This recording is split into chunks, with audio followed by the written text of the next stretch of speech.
Sujetdə ətraflı şərh təqdim olundu. Biz indi efirin davamında da bu məsələni hər tərəfdə işləməyə çalışacağıq. Millət vəkili Azər Allahverənov bizləndir. Onunla da bir həmsöhbət olaq və məsələyə mövqeyini öyrənək. Azər müəllim, xoş görürük, sabahınız xeyir. İslam bəy, hər vaxt. Təşəkkür edirik dəvətimizi qəbul edədiyiniz üçün. İndi ayın 27-si baş verən bu Yekaterinburq hadisələri ümumilikdə necə qiymətləndirirsiniz? Bu barədə şərhinizi alıb, davamında isə digər məsələlər, xüsusən də Azərbaycan-Rusiya strateji tərəfdaşlığına bu necə təsir edə bilər və ümumiyyətlə bu müstəvidə necə görünür? Bununla bağlı da ayrıca danışaq. Buyurun. Təbii ki, çox sarsıdıcı bir xəbər oldu.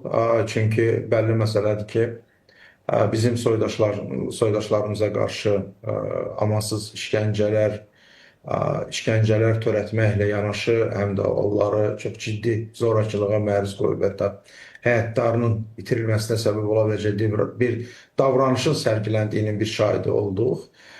Düzünü desəm, mən xatırlamıram son illər belə kütləvi şəkildə miqrantlara qarşı bir amansızlıqla bir saxlama əməliyyatı, basqın əməliyyatı həyata keçirilsin.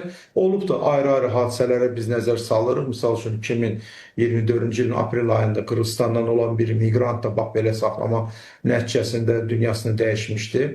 Və misal üçün Crocus City ilə bağlı sonraki mərhələdə taciklərin yaşadığı evlərə basqınlar edilən zaman orada da müəyyən bir sərt davranışın bir şahidi olduq. Düzdür, orada müəyyən bir neçə yerdə silahlı müqavimət göstərilmişdi və zərərsizləşdirmə hadisəsi baş vermişdi. Yəni, çünki silahlı müqavimət var idi. Amma miqyasına görə də və amansızlıq dərəcəsinə görə belə bu son hadisə, Yekaterinburqda baş vermiş hadisə digərlərinə çox fərqlidir. Və mən yenə də gəlirəm, o fikrə çıxıram ki, bəlli görünən budur ki, müəyyən siyasi dairələr var. Bu hadisədən maksimum Azərbaycan əleyhinə, Azərbaycana bir gözdağı vermək məqsədi ilə istifadə etmək niyyətindədirlər. Və təəssüflə də onu qeyd edək ki, bu Yekaterinburqla bağlı ümumiyyətlə son zamanlar çox belə bəzi negativ məlumatlar yayılmaqda idi. Xüsusilə də miqrantlarla münasibətdə, diaspora təşkilatlarla münasibətdə görünən budur ki, bu siyasət artıq müəyyən siyasi kuluarlarda belə çox müzakirə olunur və nəticə etibarilə görünən də odur ki, bu sərt davranış komandasını verən konkret şəxslər olubdur. Çünki AMON-un struktur bölmələri, onlar zaman-zaman bu tipli əməliyyatlar həyata keçirən zaman hər zaman bir komandanın rəhbərliyindən alır və komanda deyir ki, ya biz sərt işləyirik, ya da deyir ki, biz yumuşaq işləyirik. Yəni, bu komandada xüsusilə bildirilir. Əgər komanda verilmirsə ki, sərt işlənilməsin, deməli, sərt işlənilməyəcəkdir. Görünən budur ki, burada komanda verilibdir ki, sərt işlənilsin və eyni saatda, eyni anda bir neçə mənzilə basqın etməklə fərqi yoxdur. Kimlikdən asılı olmayaraq Rusiya vətəndaşıdır və ya Azərbaycan Respublikasının vətəndaşıdır. Ona qarşı amansızlıqla davranışlar sərgilənibdir.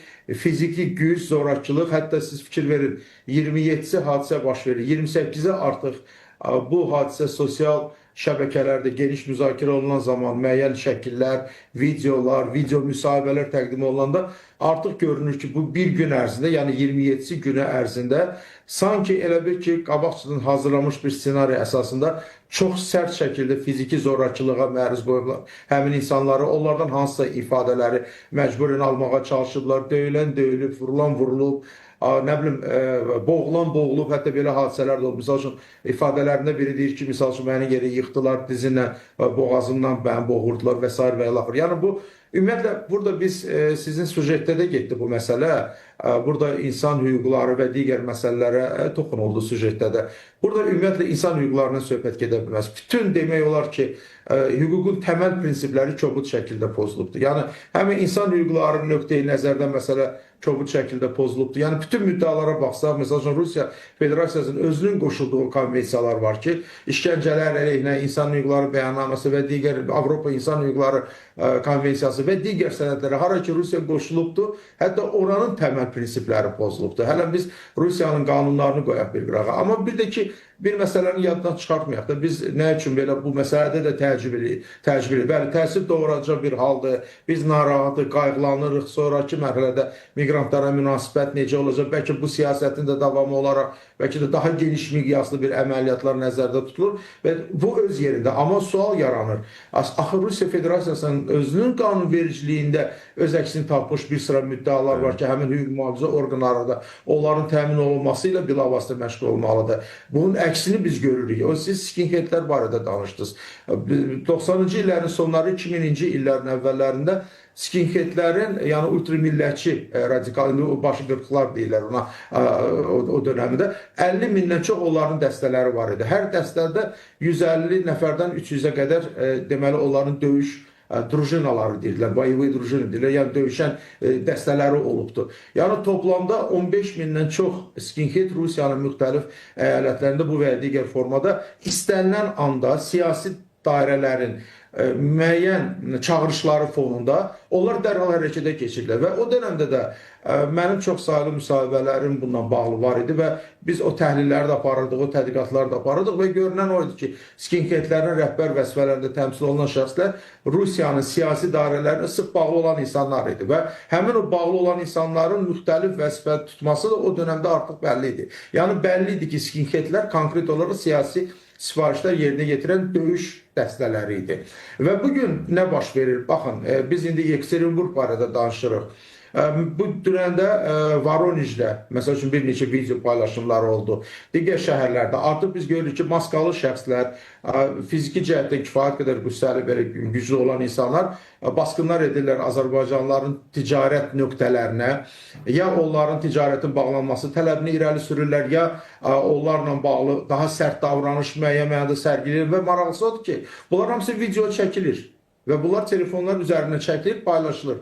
Deməli, bu demək ki, burada konkret olaraq bu miqrantofobiya və İslamofobiya və ya Türkiyofobiya, Azərbaycanofobiya kontekstində olan əhval-ruhiyyənin daha da gücləndirilməsində maraqlı olan siyasi dairələr bu kimi məsələləri gündəmə gətirməklə Rusiya cəmiyyətinin daxilində yeni bir düşmən obrazını yaratmağa çalışırlar və bu yeni düşmən obrazının müxtəlif səbəbləri olar. Nə üçün yaradılır? Bəlkə Rusiya-Ukrayna cəbhəsində məğlubiyyəti deyək, ört-basdır etmək üçün və ya görməzdən gəlmək üçün və ya cəmaatın, əhalinin diqqəti yönəlsin daxildə gedən proseslərə, Yekaterinburg, Voronej, Moskva və digər şəhərlərdə əgər miqrantlara qarşı, yəni söhbət Azərbaycanlılardan gedirsə və digər miqrant qrupları da var ki, və böyük ehtimalla ki, onlara da qarşı, xüsusilə də Orta Asiya respublikalarından olan miqrantlara da qarşı biz bu tip sərt davranışın şahidi olacaq çox yaxın vaxtlarda. Bu onu göstərir ki, artıq Rusiya daxilində miqrantofobiya əhval-ruhiyyəsini daha da alovlandırmasında maraqlı olan siyasi qüvvələr var və onlar bütün resursları işə salıblar. Əvvəllər skinheadlər vasitəsilə dedilər, bugün onu başqa legal şəkildə fəaliyyət göstərən hansısa bir mühafizə dəstələri ola bilər, hansısa bir hüquq mühafizə orqanlarına bağlı olan qruplar ola bilər. İndi AMON-un adı bugün gedir. AMON-dur, SOBR-dur, Federal Təhlükəsizlik Xidmətinin xüsusi əməliyyat qruplarıdır. Yəni, maraqlısı budur ki, ümumiyyətlə, bu müstəvidə müzakirələr biz apararkən biz baxırıq ki, bütün hüquqla bağlı nə təməl prinsiplər varsa hamısı pozulur. Prosesual qaydalar pozulur və digər məsələlər. Bu təbii ki, bu artıq düşündürməyə bizi vadar edir ki, Rusiyadan hansı bir rasional addım belə bir vəziyyətə gözləmək bir sadəlövhlük ola bilər. Aydın, təbii ki, bu Rusiyanın indi rəsmi iradəsi olmasa da, sizin dediyiniz kimi müəyyən bir qüvvələrdən burada söhbət gedir. Yekaterinburgda baş verən hadisələri danışırıq. Millət vəkili Azər Allahveranov bizlə də tamaşaçılar. Bir daha xoş görürük Azər müəllim. Hər vaxtınız xeyir. Biz müəyyən bir qüvvələrin burada rol oynamasına və s. danışırdıq. İndi bütün bu hadisələrin, baş verənlərin fonunda Azərbaycan və Rusiya strateji tərəfdaşlığı necə görünür sizə? Təbii ki, bir çox müddəalar var ki, həmin o strateji tərəfdaşlıq sənədində belə, hansı ki 2022-ci ilin fevral ayında imzalanmışdı iki ölkə başçısı arasında. Bu sənəddə bir çox müddəalar var. Görünən odur ki, müddəaların yenidən nəzərdən keçirilməsinə çox ciddi ehtiyac var. Çünki söhbət ondan gedir ki, faktiki olaraq bu strateji tərəfdaşlıq demək olar ki, bütün sahələri əhatə edirdi. İndi eyni zamanda burada bir çox məsələlər bilavasitə birbaşa və ya dolayısıyla yolla həm də bizim Rusiyada yaşayan soydaşlarımızla bağlı olan məsələləri əhatə etmiş olurdu. Yəni ən azından onların hüquq və azadlıqlarının təmin olunması və digər məsələlər. Təbii ki, iki dövlətlər arası münasibətlərdə bir çox məqamlar var ki, onlar bu və digər formada əgər dövlətlər arası hansısa bir hadisələr baş verirsə, yəni onun yenidən nəzərdən keçirilməsinə çox ciddi bir ehtiyac yaranır. Amma həmin o strateji tərəfdaşlıq sənədi və ondan irəli gələn bir siyasi iradəyə əsaslanaraq hadisələrin bir qədər də deməli qarşılıqlı fayda verə biləcək tərzdə baş verməsi üçün zəruri addımlar atılır. Misal üçün bizim Azala məxsus olan təyyarənin vurulmasına yadda salaq. Ondan sonra da yadınızdadırsa strateji tərəfdaşlıqla bağlı olan bir çox məqamlar dillə gətirildi və hətta dövlətlər arası münasibətlərdə biz gördük ki, ən yüksək səviyyədə müəyyən kontaktlar, deməli kommunikasiyalar qurulan zaman bax bu məsələlər ətrafında da müzakirələr aparıldı. Sonraki hadisələrdə biz yenə də misal üçün görürük, fevral ayında misal üçün bu ilin fevral ayında gördük ki, Rusiya tərəfindən xüsusilə də Rusiyanın müxtəlif mütəşəkkil qruplarına bağlı olan, xüsusilə də kiber cinayətkarlıqla məşğul olan struktur bölmələrin Azərbaycanın informasiya məkanına hibrid təhdidlərinin biz şahidi olduq və bu bir müddət davam elədi. Və ya bundan başqa biz xatırlasaq, misal üçün Azərbaycan Respublikası Milli Məclisin deputatı Azər Badamovun Rusiya ərazisinə buraxılmaması məsələsi oldu. Hərçənd ki, buraxılmışdı sonraki mərhələdə, misal üçün hava limanında başqa bir deyək, zaldan onu təzədən geri qaytarılması baş verdi. Ümumiyyətlə çox əcaib hadisələr baş verdi və bu bir daha onu göstərir ki, istənilən halda strateji tərəfdaşlığa xələl gətirə biləcək müəyyən məqamlar özünü büruzə verməkdədir.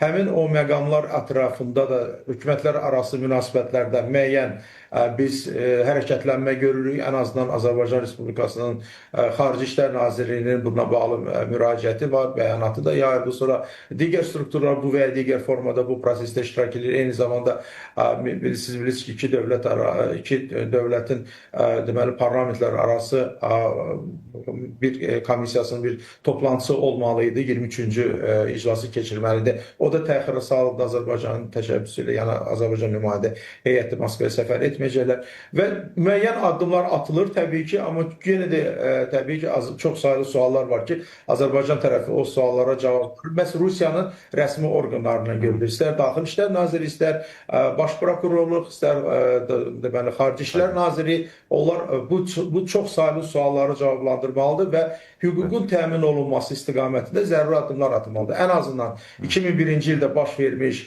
və hətta mən müəyyən burada mən saxtakarlıq da görürəm. Nə üçün saxtakarlıq görürəm? Çünki 2001-ci ildə baş vermiş hadisəni gətirib 24 ildən sonra bir ailənin ayağına bağlaması, yəni ümumiyyətlə o hüquqi prosesual qaydaların pozulması ilə müşahidə olunmağı qoya bir qırağa. Yəni bu da təbii ki, sual doğuran bir məsələdir ki, necə ola bilər 24 ildən sonra məsələ qaldırılır və ya başqa bir məsələ də gündəmə gətirildi. Elə sizin efirdə də deyəsən bu getdi. Xüsusilə də miqrantların Rusiya-Ukrayna müharibəsinə cəlb olunması ki, yəni onlar saxlanılan zaman onlara qarşı bax belə bir elementlərdən də istifadə ediblər ki, onlar məcbur olsundan sonraki mərhələdə könüllü şəkildə, dırnaqarası könüllü şəkildə Rusiya-Ukrayna müharibəsinə geçsin. Bu da mən düşünürəm ki, çaşdırmaq məqsədi ilə gündəmə gətirilmiş bir deməli yanaşmadır AMON tərəfindən. Burada buna belə bir don da geyindirməyə çalışırlar.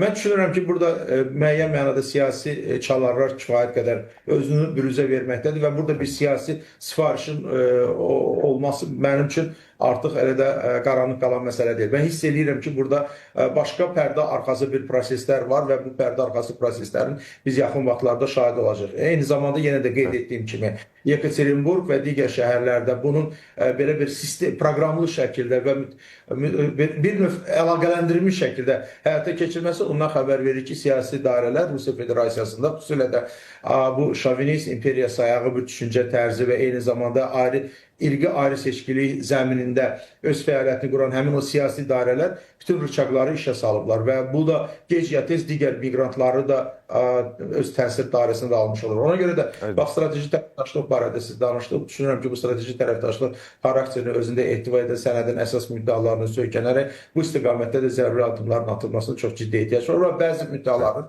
yenidən nəzərdən keçirilməsinə. İndi təbii ki, Azərbaycanın aidiyyəti strukturlar yəqin ki, bu istiqamətdə öz fəaliyyətini davam etdirəcəklər. Aydındır Azər müəllim. Təşəkkür edirəm. Çox vacib açıqlamalar verdiniz və hesab edirəm ki, bu açıqlamaların bəziləri ümumiyyətlə ayrıca bir müzakirə predmeti, müzakirə mövzularıdır ki, onlara da baxılması lazımdır. Təşəkkür edirik vaxtınızı ayırdığınız üçün. Sağ olun. Millət vəkili Azər Allahverənov bizlə idi. Bir daha təşəkkürümüzü